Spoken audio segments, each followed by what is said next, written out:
se Jesus não tivesse ressuscitado, diz o apóstolo Paulo, então a nossa fé seria vazia, sem nenhum sentido.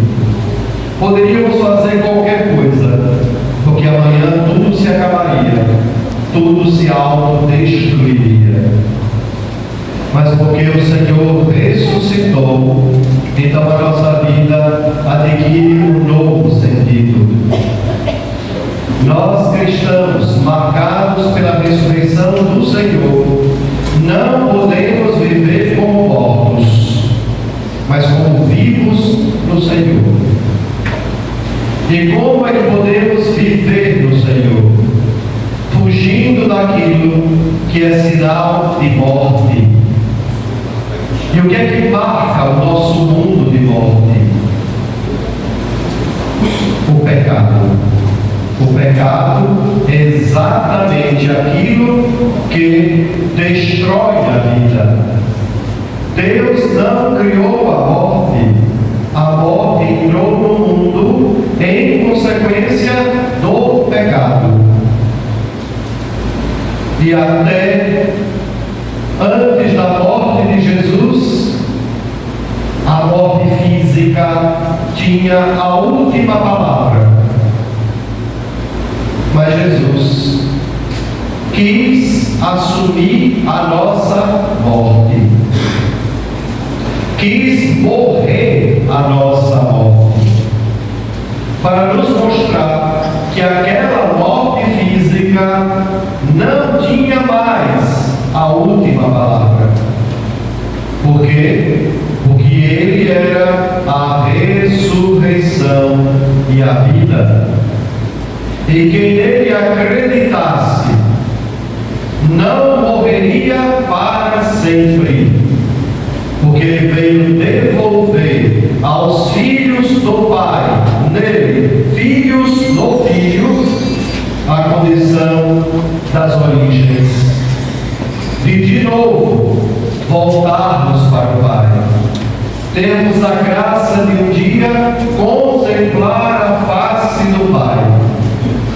Por isso é que Jesus veio se fazer escada entre o céu e a terra, para que através dele nós chegássemos ao paraíso. Através dele nós pudéssemos subir um dia aos céus. O próprio Senhor nos diz: vou preparar-vos um lugar, e quando eu tiver ido preparar-vos um lugar, voltarei e vos levarei comigo, para que onde eu estou, estejais também vós. E diz para os apóstolos: e para onde eu vou, vocês conhecem o caminho. Mas os apóstolos ainda estão como que fechados à verdade do Evangelho. E dizem ao Senhor: Senhor, nós não sabemos para onde vais. Como nós podemos conhecer o caminho? E Jesus, olhando para eles, vai dizer: eu sou o caminho, a verdade e a vida. Ninguém vai ao Pai senão por mim. Ele é o caminho. A sua vida, as suas ações, as suas palavras nos indicam como devemos trilhar, enquanto peregrinos, o nosso caminhar, para que voltemos para a nossa origem. Ele é a verdade, e que por ser a verdade se confrontou com o pecado e a mentira do mundo. E o pecado e a mentira do mundo acharam que poderiam calar a verdade, matando-a na cruz. Mas a verdade não morre. A verdade é sempre a verdade. Deus, o Senhor, é a verdade. Quantos homens e mulheres se perdem no mundo buscando a verdade e esquecem de encontrá-la em Deus? Cito um pequeno exemplo: Agostinho de Hipona, um dos maiores gênios da igreja. Saiu de casa com 17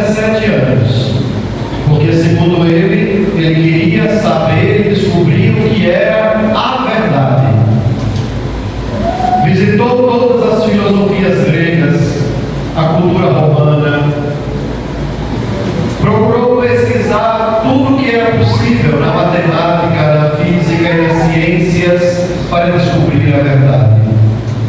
E um dia, despretensiosamente, chegando ao norte da Itália, passando em frente da grande catedral de Milão, ouviu uma voz que pregava, que falava do seu interior. Parou na porta e ficou escutando aquele homem que falava. E ficou curioso daquilo que ele ensinava. Decidiu entrar, sentar-se e escutar. Aquele homem que falava era o bispo Santo Ambrósio, que fazia a homilia. E ao ouvir aquelas palavras, algo no seu coração começou a arder. Começou de fato a se inquietar. Será que essa não é a verdade que eu busco? Será que agora eu não encontrei essa verdade? E começou a frequentar a igreja, e começou a ouvir o Evangelho, e começou a ouvir as pregações. E um dia recebeu de presente um livro dos Evangelhos. Foi para casa, sentou-se, tomou o livro dos Evangelhos e começou a ler. E não parava de ler, porque cada vez tinha mais fome de conhecer o que era a verdade. E por volta das 3h30 da manhã, quando ele terminou de ler, nem esperou amanhecer, saiu correndo, esmurrando a porta da casa de Santo Ambrósio. Ambrósio sai e ele diz: não posso mais esperar. Levei 30 anos da minha vida procurando a verdade, e agora eu a encontrei. Por isso, não posso esperar nem mais um minuto. Se ajoelhou e disse a Santo Ambrósio: quero que o Senhor me batize. Quero ser filho da verdade. Agora que eu a conheci, eu sou o caminho, a verdade e a vida. Somente quem vive em Deus e com Deus tem a vida em plenitude. Somente quem busca Jesus sabe viver a sua vida, porque sabe que a sua vida não é sua, é dom de Deus a serviço da verdade. E por isso, conhecendo o caminho, conhecendo a verdade, a sua vida se faz mais caminho e mais verdade para os outros, com seu testemunho de vida. O Senhor é a nossa vida. Ao ressuscitar dos mortos, Jesus vem trazer para nós a vida nova. E quando isso aconteceu, ouvimos no Evangelho de hoje, era o primeiro dia da semana, e ainda estava em trevas, ainda havia escuridão, quando Maria Madalena chegou para ungir o corpo do Senhor. Nós sabemos que os judeus têm todo o cuidado em lavar os corpos, em ungir os corpos, em preparar os corpos, em embalsamá-los para poder sepultá-los. Jesus não teve essa oportunidade.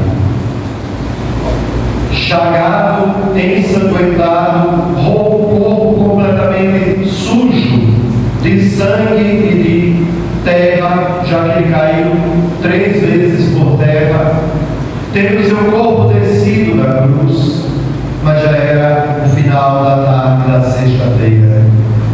Logo, alguns momentos depois, o sol estava caminhando para o seu ocaso, e para os judeus era um Shabat, era a Páscoa. Por isso eles tinham pressa em sepultar os corpos, para que não ficassem impuros para celebrar a Páscoa. Porque para o judeu, o sangue é a vida, é como se fosse a alma, e não se pode tocar, porque senão você fica impuro. Pois bem, bem, o corpo de Jesus foi sepultado como foi possível, às pressas, depositado no sepulcro que pertencia a José de Arimateia, porque não havia nenhum sepulcro para ele. E as mulheres então esperam que passe o Shabat, porque não podiam trabalhar, nem fazer nenhum trabalho, nenhuma atividade servil naquele dia. Espera que passe o Shabat, para então, no raiar do sol do primeiro dia da semana, passar o sábado, elas então estivessem livres para voltar ao sepulcro. Vocês podem me dizer, mas já era o terceiro dia para os judeus.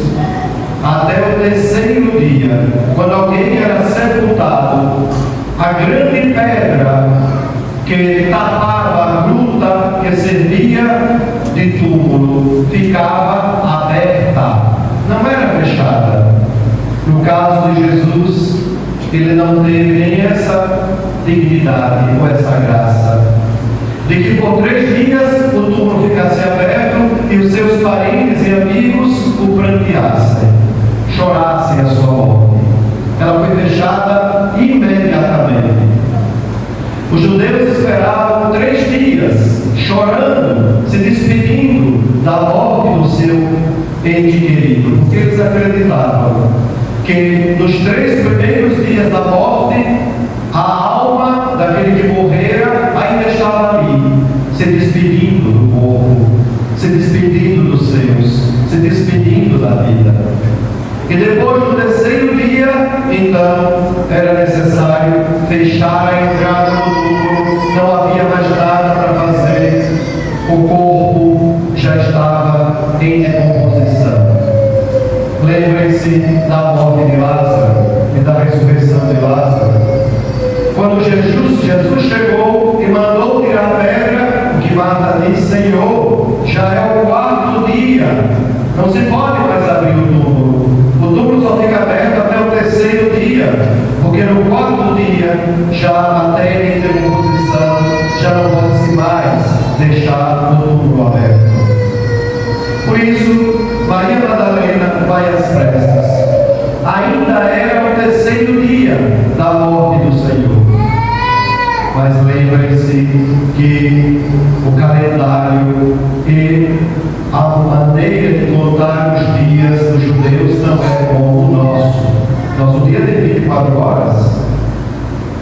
Começa no primeiro, segundo, depois da meia-noite e termina à meia-noite. Para o judeu, o dia termina quando o sol se põe e começa no primeiro raio de sol do dia seguinte. Jesus morre na tarde da sexta-feira. O sol se pôs no primeiro dia. O sol nasce no sábado, se põe no final do sábado, no segundo dia. E quando o primeiro raio de sol do domingo desponta, é o terceiro dia. Se a gente for contar, não dá 3 dias. Mas estamos falando da cultura do judaísmo. No terceiro dia, Maria Madalena vai ao túmulo e fazer o quê? Pedir encarecidamente que os soldados tirassem aquela pedra tão pesada, para que elas, as santas e piedosas mulheres, pudessem se despedir do seu Senhor, pudessem ungir-o com a devida dignidade. E quando chega, ainda era de madrugada, ainda estava escuro. E na teologia do Evangelho de João, cada palavra tem um sentido. Ela chega e ainda está escuro.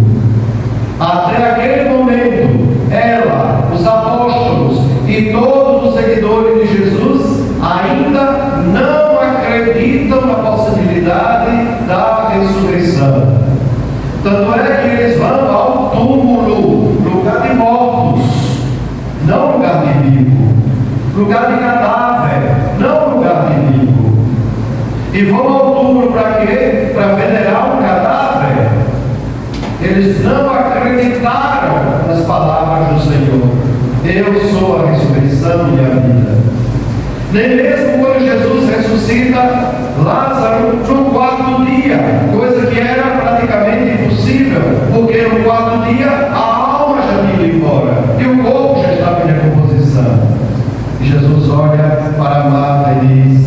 Se creres, verás a glória de Deus.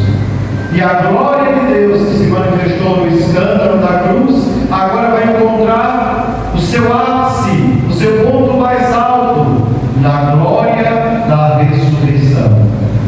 E foi tão tremenda a glória da ressurreição que o grande terremoto sacudiu para longe aquela pedra gigantesca que precisava de 4 ou 5 homens para removê-la. E foi tão forte que os lençóis ficaram impregnados com aquele corpo daquele crucificado, que até hoje, quem for a domingo e tiver a graça de ser um dia em que ele é exposto, vai perceber aquele tecido como um raio-x, aonde o corpo do Senhor embalsamado se encontra estampado. Tal foi a força da glória da ressurreição do Senhor. E ela se assusta. A pedra não estava na entrada do túmulo. Os soldados caíram fora, assustados, aterrorizados. O sepulcro está vazio. Veja a mente de quem não acredita, de quem ainda não tem fé. Corre até os apóstolos. Roubaram o corpo do meu Senhor e não sei onde o colocaram. Ainda é uma ideia de morte, ainda não se acredita na vida, ainda não se tem fé na ressurreição. E quem não acredita e não tem fé na ressurreição, ainda está no túmulo, ainda está na região dos mortos, ainda não ressuscitou para a vida nova, para a vida de Cristo.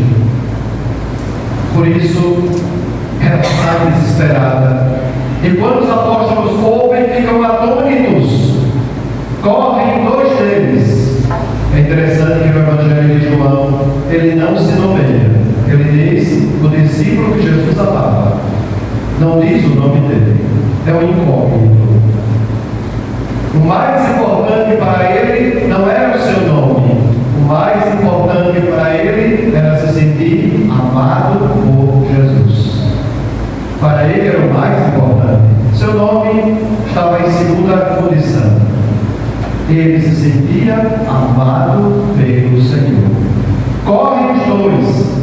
Pedro já velho, é claro que não aguentava correr muito.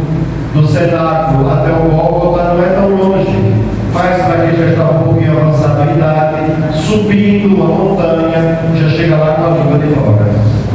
João é novinho, adolescente, chega primeiro, mas não entra. Olha para dentro e vê exatamente como Madalena descreveu. Pedro chega, entra, e João entra em seguida. O que foi que Pedro viu? A descrição das mulheres: sepulcro vazio, o sudário dobrado e o pano que servia como cobertura do rosto colocado à parte. E imediatamente João, que entra por último, diz: e aquele que entrou viu e acreditou. João é o modelo do crente. João é o modelo daquele que acredita. E acredita em quê? Ele viu Jesus ressuscitado? Não. Ele viu o sepulcro vazio. Em que ele acreditou? Na palavra do Senhor. O Filho do Homem será entregue, escarnecido, crucificado, sepultado, e no terceiro dia ressuscitará. Ele entrou, viu e acreditou que o Senhor não estava ali, não porque roubaram o seu corpo, que o Senhor não estava ali porque ele vive. Ele estava ressuscitado. E depois eles vão ter 40 dias de experimentar a convivência com Jesus ressuscitado, de tocar as suas chagas, de tocar o seu lado aberto, de tomar a refeição com eles, de conviver com ele. profetizando o corpo do Senhor, um insight, uma preparação daquilo que será a nossa ressurreição na parousia. Porque o nosso corpo, que é pó, vai descer a sepultura, vai virar pó. Mas a nossa alma, do ato da nossa morte, já passará pelo juízo particular. Já receberá aquilo que de fato mereceu das suas escolhas de vida. Se a alma viveu com Deus, está em Deus. E na parousia o Senhor virá para julgar os vivos e os mortos. E naquele dia os corpos ressuscitarão, sairão das cinzas para se unir à sua alma definitivamente. Se a alma estiver no céu, aquele corpo será como o corpo ressuscitado de Jesus, que entra com as portas fechadas. Será um corpo glorioso, que se unirá à sua alma para a salvação eterna. O contrário também será verdade. O corpo ressuscitará para a segunda morte, a morte definitiva, a morte do corpo e da alma, a condenação eterna. O Senhor ressuscitou para que sejamos salvos, para que nele tivéssemos a vida.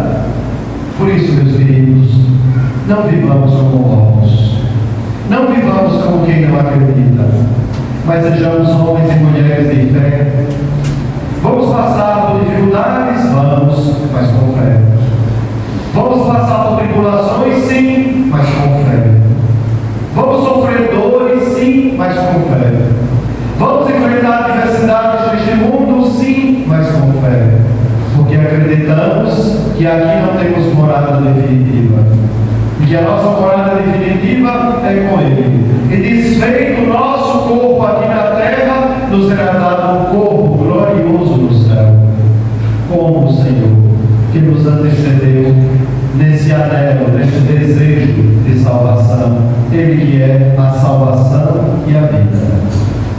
Que essa Páscoa, que essa pensa, que essa passagem nos dê a graça de uma vida nova. Que deixemos para trás o velho homem, cheio de vícios e pecados, e passemos, atravessemos para viver uma vida com o Senhor ressuscitado, uma vida nova. Para que tudo na nossa vida tenha um sentido novo, até a morte. Louvado seja nosso Senhor Jesus.